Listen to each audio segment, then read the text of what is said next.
Students limit evaluate करने के लिए जो सेकंड मेथड हम लोग पढ़ेंगे वो होगा एल्जेब्रिक लिमिट्स में ही रैशनलाइजेशन। अब रैशनलाइजेशन में क्या होता है कि कई बार आप एक्सप्रेशन देखोगे तो आपको कुछ इर्रेशनल टर्म्स मिलेंगे और फिर अगर एक्स की वैल्यू अपनी अप्रोचिंग वैल्यू को अगर आप सब्स्टिट्यूट करते हो वहां पे तो फिर आपको वो टर्म कोई इनडिटर्मिनेट फॉर्म की तरफ जाता हुआ दिखेगा। या तो वो 0/0 हो सकता है, या फिर इन्फिनिटी बाई इन्फिनिटी हो सकता है, या फिर इन्फिनिटी माइनस इन्फिनिटी हो सकता है, या फिर 0 इंटू इन्फिनिटी हो सकता है, इस तरीके से। ठीक है, तो ऐसे केस में क्वेश्चन सॉल्व करने के लिए हम लोग क्या करते हैं, हम लोग वहां पे फंक्शन को रैशनलाइज कर देते हैं। इर्रेशनल टर्म्स थे तो हम उसको क्या बना देते हैं, रैशनल टर्म्स का फंक्शन बनाते हैं। ठीक है, और इसके बाद फिर हम वहां से अपने लिमिट की वैल्यू को इवेलुएट करते हैं। तो चलिए एग्जाम्पल से समझते हैं कि मैं क्या आपको बोल रहा हूं। जैसे मान लीजिए हमारे पास एक एग्जाम्पल है, let us say we have limit x approaching to 0 root over 1 plus x minus 1 upon x. तो अगर आप देखो, जैसे ही आप x की वैल्यू 0 अपने फंक्शन में सब्सटीट्यूट करते हो तो आपके पास जो एक्सप्रेशन बन जाता है वो 0/0 का फॉर्म बन जाता है। ठीक है, 0/0 का फॉर्म बन गया तो हमें क्या करना पड़ेगा, इसको इस इनडिटर्मिनेसी को रिड्यूस तो करना पड़ेगा। तो रिड्यूस करने के लिए यहां पे जो प्रोसेस हम लोग यूज करेंगे वो प्रोसेस होगा हमारा रैशनलाइजेशन। और रैशनलाइजेशन में हम लोग क्या करते हैं कि जो अपना इर्रेशनल टर्म है उसके कॉन्जुगेट से हम लोग क्या कर देते हैं, मल्टीप्लाई कर देते हैं न्यूमरेटर और डिनोमिनेटर को। तो अगर आपके पास 1 प्लस एक्स माइनस 1 का फैक्टर है, टर्म है, तो इसमें आप root over 1 plus x plus 1 से मल्टीप्लाई कर दो न्यूमरेटर में भी और डिनोमिनेटर में भी। तो ये बन जाएगा आपका root over 1 plus x plus 1। ठीक है, अब आप इसको सिंप्लीफाई करते हो तो ये बन जाएगा आपका limit x approaching to 0। Numerator तो आपका a minus b into a plus b का फॉर्म बन गया, a माइनस बी और इंटू ए प्लस बी का फॉर्म बन गया। तो यहां से हमारे पास a square minus b square हो जाता है, यानी ये बन जाएगा 1 plus x minus 1 upon x into root over 1 plus x plus 1। ठीक है क्या, तो यहां से देखो आप 1 1 कैंसिल आउट हो जाएगा और ये जो x x बचा ये भी क्या हो जाएगा, न्यूमरेटर और डिनोमिनेटर में से कैंसिल आउट हो जाएगा। तो एक्सप्रेशन जो आपका बना वो बन जाएगा limit x approaching to 0 1 upon root over 1 plus x और प्लस 1। अब यहां पे देखोगे x की वैल्यू 0 सब्सटीट्यूट करके तो हमारा इनडिटर्मिनेसी खत्म हो चुका है। जो इनडिटर्मिनेट फॉर्म का 0/0 फॉर्म था वो अब खत्म हो चुका है। अब x की वैल्यू जैसे ही हम 0 डालते हैं तो हमारी वैल्यू क्या हो जाएगी, 1/2 हो जाएगी। ठीक है, तो यहां से आपको एक बेसिक आइडिया लग गया कि हम किस तरीके से ये क्वेश्चन सॉल्व करते हैं। तो आइए कुछ और भी सवाल करते हैं यहां रैशनलाइजेशन से रिलेटेड। नेक्स्ट एग्जांपल हम देखते हैं, हमारे पास है limit x approaching to 9, limit x approaching to 9। ऊपर न्यूमरेटर में हमारे पास फंक्शन है root over x square plus 1 minus 1 और अपॉन x अप्रोचिंग टू 0 ही ले लेते हैं, 9 नहीं। फंक्शन हम वैल्यू x की x अप्रोचिंग टू 0 ले लेते हैं। ठीक है, x अप्रोचिंग टू 0 और डिनोमिनेटर है आपके पास root over x square plus 9 और माइनस 3। ठीक है, अभी आप देखो पहले वाले क्वेश्चन में हमारे पास सिर्फ न्यूमरेटर ही था जो इर्रेशनल था। अभी आपका न्यूमरेटर और डिनोमिनेटर दोनों इर्रेशनल हैं और दोनों ही 0 की तरफ अप्रोच कर रहे हैं। तो लिमिट की वैल्यू कैलकुलेट करने के लिए हम लोग क्या करेंगे, अब न्यूमरेटर और डिनोमिनेटर दोनों को हमें क्या करना पड़ेगा, रैशनलाइज करना पड़ेगा। तो यानी यहां से हम करेंगे limit x approaching to 0, numerator में हम मल्टीप्लाई करेंगे root over x square plus 1 और प्लस 1 से, और डिनोमिनेटर में मल्टीप्लाई करेंगे। तो न्यूमरेटर में हमने मल्टीप्लाई किया है तो डिनोमिनेटर में भी हमें मल्टीप्लाई करना पड़ेगा। ठीक है, तो पहले एक रैशनलाइजेशन वाले टर्म्स से हम मल्टीप्लाई कर लेते हैं। डिनोमिनेटर में हमारे पास एक्स स्क्वायर प्लस 9 माइनस 3 था, तो हमें यहाँ मल्टीप्लाई करना पड़ेगा root over x square plus 9 plus 3। अब ये टर्म हमने न्यूमरेटर में मल्टीप्लाई किया था तो इसके करस्पॉन्डिंग हमें वो टर्म डिनोमिनेटर में भी रखना पड़ेगा। तो ये हमारा हो गया root over x square plus 1 और ये टर्म हमने डिनोमिनेटर में मल्टीप्लाई किया था तो इसके करेस्पॉन्डिंग हमें बैलेंस आउट करने के लिए न्यूमरेटर में भी मल्टीप्लाई करना पड़ेगा। तो ये एक्सप्रेशन हो गया। अब देखिए ये a plus b into a minus b का फॉर्म बन जाता है, तो वहां से हमारे पास जो बन जाएगा लिमिट x अप्रोचिंग टू 0, पहला टर्म बन जाएगा एक्स स्क्वायर प्लस 1 माइनस 1, ठीक है, और यहाँ पे आपके पास बनेगा root over x square plus 9 plus 3, ठीक है। डिनोमिनेटर भी आप देखो, डिनोमिनेटर आपके पास बच जाएगा एक्स स्क्वायर प्लस 9 माइनस 9, है ना, और यहाँ बन गया root over x square plus 1 and plus 1, ठीक है। आप देखो ये तो टर्म एक्स स्क्वायर हो जाएगा और ये वाला टर्म भी आपका एक्स स्क्वायर हो जाएगा, तो ये दोनों टर्म हो गए कैंसिल। अब आपके पास इनडिटर्मिनेसी खत्म हो चुकी है, तो जैसे ही आप x इज इक्वल टू 0 डालते हो तो ये आपका बन जाएगा root 9 plus 3 upon root 1 plus 1, यानी 1 प्लस 1 ही हो गया, तो इफेक्टिवली 6 अपॉन 2, तो आंसर आपका क्या हो जाएगा, 3 हो जाएगा, ठीक है। तो इसी तरीके से हम रैशनलाइज करते हैं, कुछ और भी सवाल ले लेते हैं ताकि हमें ये प्रोसेस पूरी अच्छी तरीके से क्लियर हो जाए। Let's take some more examples, ठीक है।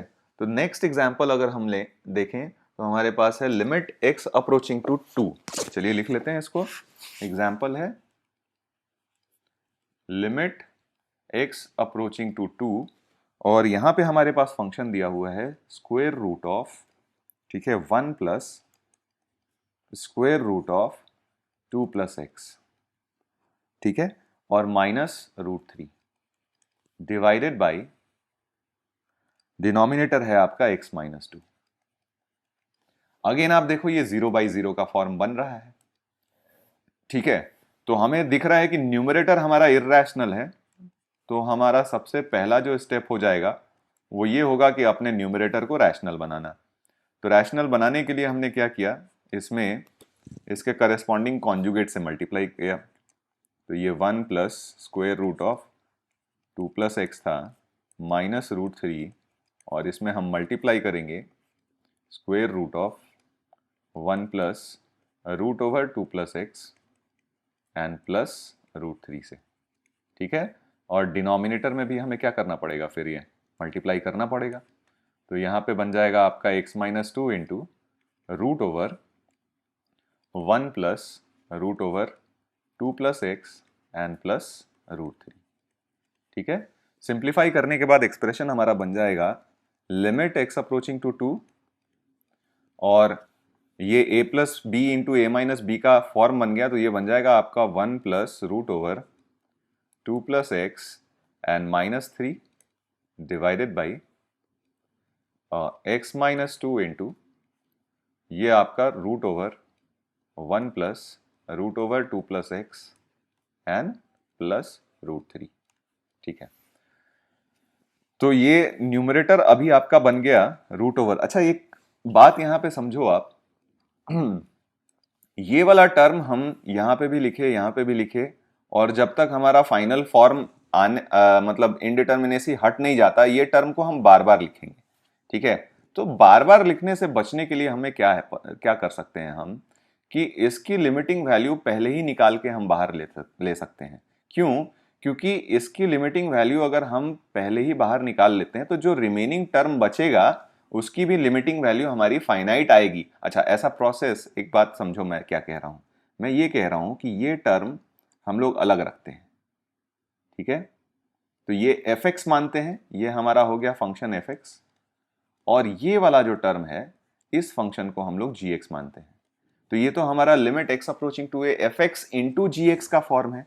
और अगर आपको याद हो तो हमने जो फंडामेंटल रूल्स पढ़े थे उसमें मल्टीप्लिकेशन रूल ये कहता है कि अगर fx और gx दोनों की लिमिटिंग वैल्यू फाइनाइट अप्रोच कर रही हो तो हम लोग क्या कर सकते हैं, दोनों की लिमिटिंग वैल्यू अलग अलग निकाल सकते हैं, ठीक है। तो आप यहां पे क्या करो, इसको बार बार कैरी फॉरवर्ड करके आगे ले जाने से बेटर है इसकी लिमिटिंग वैल्यू पहले ही निकाल लो, ठीक है। तो अगर लिमिटिंग वैल्यू निकालोगे तो x इज इक्वल टू 2 यहां पे रखते हो, तो ये 1 अपॉन ये आपका ये वाला टर्म भी रूट 3 हो जाएगा, ये वाला टर्म भी रूट 3 हो जाएगा। तो 1 अपॉन 2 रूट 3 हम बाहर पहले से ही निकाल सकते हैं। और अब हमारे पास अंदर में जो एक्सप्रेशन बचेगा वो बन जाएगा root over 2 plus x minus 2 divided by x minus 2, ठीक है। तो अननेसेसरी हमें ये टर्म बार बार लिखना नहीं पड़ेगा अपने लिमिट में। अब वापस से हमें दिख रहा है कि ये अभी भी इरैशनल एक्सप्रेशन है, तो हम क्या करेंगे, इसको फिर से रैशनलाइज करेंगे। ठीक है, तो रैशनलाइज करने के लिए फिर से हम इसके करेस्पॉन्डिंग कॉन्जुगेट से न्यूमरेटर और डिनोमिनेटर में मल्टीप्लाई कर देते हैं। तो -2 इंटू रूट ओवर 2 + x + 2 और डिनोमिनेटर आपका हो जाएगा x - 2 into root over 2 + x and +2। ठीक है, तो ये बन गया आपका 1/2√3 लिमिट x अप्रोचिंग टू 2। अब आप न्यूमरेटर देखोगे तो a + b into a - b का फॉर्म लेके ये 2 + x है ना -4 बन जाएगा, तो जिसको हम लोग सिंप्लीफाई करके पहले ही लिख लेते हैं। ठीक है, तो ये तो x - 2 बन गया हमारा न्यूमरेटर। तो न्यूमरेटर बन गया x - 2 और डिनोमिनेटर हमारा था x - 2 into root over 2 + x and +2। ठीक है, ये टर्म हो गया कैंसिल और यहां पे अपना खत्म हो गया इनडिटर्मिनेट नेचर। ठीक है, इनडिटर्मिनेट नेचर जैसे ही खत्म हुआ तो हम x = 2 यहां सब्सटीट्यूट कर देते हैं, तो ये बन जाएगा हमारा 1/2√3 इंटू 1 और ये टर्म देखा ये भी 2 बन गया, ये भी 2 बन गया, तो 4 हो गया। तो हमारा फाइनल आंसर 1/8√3 आ जाएगा और यही हमें चाहिए था। तो अगला एग्जाम्पल हम देखते हैं। हमारे पास दिया हुआ है question, limit x approaching to -1 cube root of, यहाँ पे हम ले रहे हैं आप cube root 7 - x - 2 upon x + 1। तो अगेन अगर आप देखते हो x की वैल्यू अगर -1 डायरेक्टली हम एक्सप्रेशन में डाल दें तो ये हमारा 0/0 का फॉर्म बन जा रहा है। ठीक है, लेकिन प्रॉब्लम ये है कि अभी तक जितने भी हमने रैशनलाइज किए हैं वो स्क्वायर रूट्स रैशनलाइज किए, और अब हमें क्या चाहिए, क्यूब रूट को रैशनलाइज करना है। तो क्यूब रूट को रैशनलाइज करने के लिए जो कॉन्सेप्ट हम यूज करेंगे वो बेसिकली बड़ा सिंपल सा है कि अगर मान लीजिए आपके पास एक्सप्रेशन दिया हुआ है a - b, तो इसको हम लिख सकते हैं a⁴ का क्यूब माइनस b⁴ का क्यूब। ठीक है, जिसको हम फर्दर फैक्टराइज करें तो ये बन जाएगा a⁴ a³ माइनस b³ से हम फैक्टराइज कर रहे हैं इसको, और into a⁴ plus ab⁴ and plus b⁴ तो अगर यहाँ से हम देखें तो हमारे पास a⁴ माइनस b⁴ की जो वैल्यू होगी वो आपकी बन जाएगी a - b upon a⁴ plus ab⁴ and plus b⁴ ठीक है, तो यही वाला कॉन्सेप्ट हम यूज करेंगे। अगर ध्यान से देखिए तो ये 2 और कुछ नहीं बल्कि a⁴ तो ये देखिए a⁴ माइनस b⁴ का फॉर्म बन गया। तो इस रिजल्ट को जो अभी हमने डिराइव किया है उसको यूज करके हम लोग डायरेक्ट इसको लिख सकते हैं a - b that is 7 - x - 8 a - b upon x + 1 तो हमारे पास पहले से दिया हुआ था, और यहाँ पे हमारे पास a के बदले में जो लिखा हुआ है 7 - x, ठीक है, ये टू द पावर 2/3 हो जाएगा एंड प्लस और यहाँ पे बन जाएगा आपका 7 - x to the power 1/3 into 8 to the power 1/3 and plus 8 to the power 2/3। ठीक है, अब अगर हम न्यूमरेटर को ध्यान से देखें, लेकिन उससे पहले अगर हम ये ऑब्जर्व करें कि ये वाला जो पार्ट हमें दिया हुआ है, ठीक है, तो ये तो एक डिटर्मिनेट फॉर्म है, तो इसकी लिमिटिंग वैल्यू हम पहले ही निकाल के बाहर कर लेते हैं। तो यानी x = -1 रखेंगे तो ये 8 to the power 2/3 that is 4, यहाँ भी आपका 4 और यहाँ भी आपका 4 बन जाएगा, तो 1/12 आ गया। और इधर आपके पास बन जाएगा limit x approaching to -1, minus common कर लेंगे तो यहाँ बनेगा x + 1 अपॉन डिनोमिनेटर में भी x + 1। ठीक है, तो ये कैंसिल आउट होके फाइनली आपका आंसर कितना बन जाएगा, -1/12।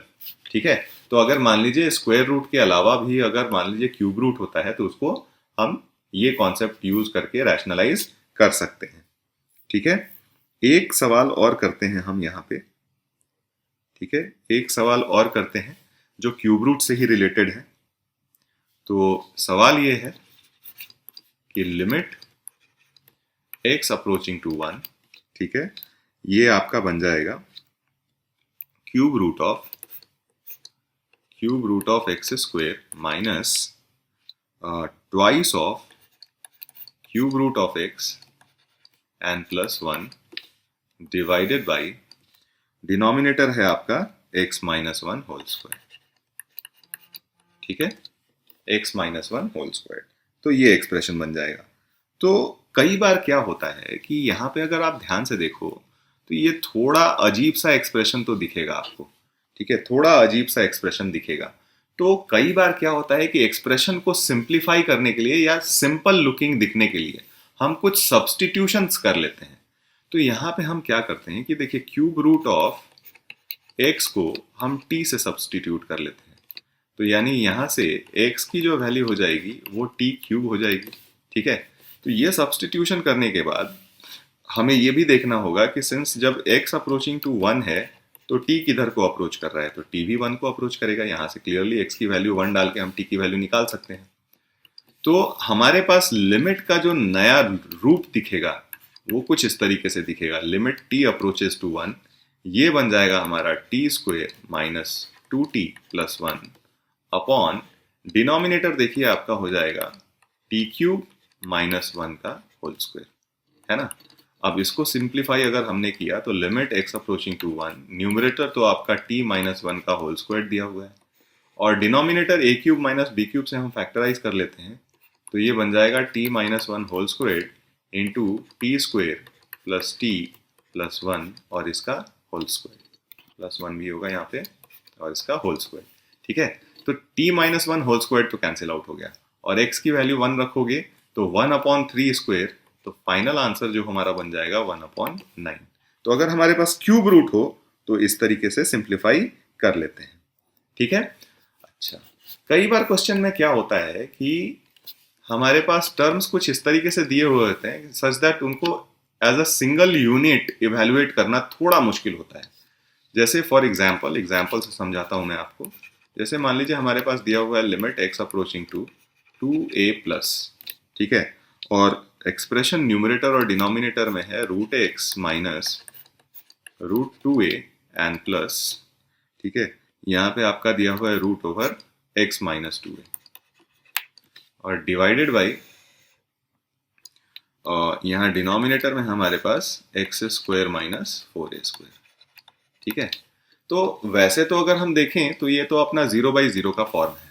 ठीक है, और इतना भी हमें समझ में आता है कि इसको इवेलुएट करने के लिए हमें रैशनलाइज तो करना पड़ेगा, लेकिन अगर एज अ यूनिट हम इसको रैशनलाइज करने की बात करें तो हमारे पास रैशनलाइज करना रिलेटिवली इसको मुश्किल हो जाएगा। तो एक काम करते हैं, इसको दो अलग अलग लिमिट्स में हम ब्रेक कर देते हैं। तो एक पार्ट में हम इतना पार्ट रखेंगे लिमिट का और दूसरे पार्ट में हम रखेंगे limit x approaching to 2a plus, ठीक है, root over x minus 2a और अपॉन यहाँ पे आपका हो जाएगा x square minus 4a square. ठीक है, तो इस वाले पार्ट का न्यूमरेटर हम क्या करते हैं, रैशनलाइज करते हैं। तो रैशनलाइज करने के लिए हम इसको मल्टीप्लाई किससे करेंगे, root x plus root 2a से। ठीक है, तो वो अपने आप a square minus b square वाला कॉन्सेप्ट बनेगा। तो अब हम इसको डायरेक्टली लिख सकते हैं x माइनस 2a। डिनोमिनेटर में हमें क्या करना पड़ेगा, root x plus root 2a से मल्टीप्लाई करना पड़ेगा। ठीक है, और जो ऑलरेडी टर्म डिनोमिनेटर में दिया हुआ है इसको भी हम फैक्टराइज करके root of x minus 2a और into root of x plus 2a लिख सकते हैं। ठीक है, सेकेंड वाला जो लिमिट का पार्ट है उसमें तो क्लियरली हमें क्या करना है, फैक्टराइज ही करना है। 0/0 का फॉर्म दिख रहा है तो ये root over x minus 2a upon यहाँ पे टर्म आपका हो जाएगा root over x minus 2a into root over x plus 2a। तो यहाँ से root over x minus 2a तो हो गया कैंसिल। तो सेकेंड वाला लिमिट तो हम लोग बहुत इजीली इवेलुएट कर लेंगे। फर्स्ट वाले लिमिट में भी अगर आप ध्यान से देखो तो यहाँ से रूट वाला एक पार्ट तो इन दोनों में से कैंसिल आउट हो जाएगा, यानी ये एक्सप्रेशन फाइनली बच जाएगा limit x approaching to 2a plus, ठीक है, ये बन गया आपका root over x minus 2a divided by denominator में हमारे पास बच जाएगा root x plus root 2a और into root over x plus 2a। ठीक है, तो ये तो पहले लिमिट की बात हो गई। और दूसरे लिमिट की अगर बात करें तो अब हमारा इंडिटर्मिनेट स्ट्रक्चर तो खत्म हो चुका है, तो ये बन जाएगा 1 अपॉन यहाँ पे √4a यानी 2√a। ठीक है, अब अगर ध्यान से देखो तो लिमिट डालने पे डिनोमिनेटर इस वाले पार्ट का ये तो नॉन जीरो क्वांटिटी है और न्यूमरेटर हमारी जीरो क्वांटिटी है, तो ये तो लिमिट हमारा क्या हो जाएगा, जीरो ही हो जाएगा। और ये 1 अपॉन 2√a, तो यही हमारा फाइनल आंसर होगा, क्योंकि जीरो ऐड करने से हमारे 2√a को कोई फर्क पड़ा नहीं, तो this will be our final answer. तो इस तरीके से हमें डिसाइड करना होता है कि अगर हमारे पास स्क्वायर रूट है तो किस तरीके से रैशनलाइज करेंगे, और अगर हमारे पास क्यूब रूट है तो किस तरीके से रैशनलाइज करेंगे। तो दोनों के ये अलग अलग स्ट्रक्चर्स हम लोग यूज करते हैं व्हाइल यूजिंग रैशनलाइजेशन।